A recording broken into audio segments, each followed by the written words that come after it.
चित्ता दिसून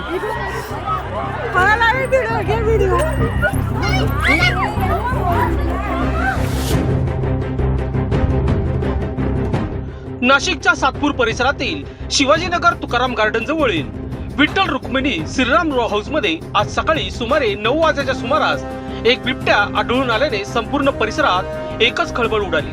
सुरुवातीला हा बिबट्या घराच्या परिसरात शांतपणे बसलेला दिसत होता, मात्र बातमी वाऱ्यासारखी पसरताच घटनास्थळी बघ्याची मोठी गर्दी झाली।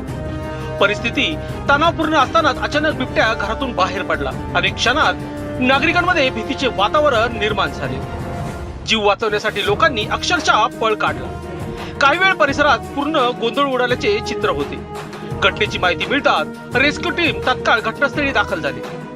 बिबट्याचा अचूक ठाव ठिकाणा मिळावा यासाठी ड्रोनच्या साहाय्याने शोध मोहीम सुरू करण्यात आली। दरम्यान हा बिबट्या जवळपास 4 तासांपासून वाढलेल्या झाडाझुडपांमध्ये लपून बसल्याची माहिती मिळत आहे। दरम्यान या प्रसंगी नगरसेवक अमोल पाटील, गंगापूर पोलीस पथक आणि वन विभागाचे अधिकारी घटनास्थळी उपस्थित राहून बिबट्याला सुरक्षितरित्या पकडण्यासाठी शर्थीचे प्रयत्न सुरू आहेत।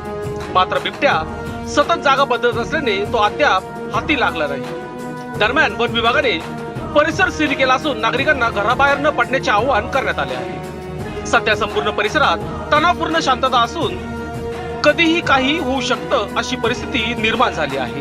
प्रशासन आणि रेस्क्यू टीम बिबट्याला जेरबंद करण्यासाठी प्रयत्नाची पराकाष्ठा करत आहे। लोकशास्त्र न्यूज साठी बंटी आढाव,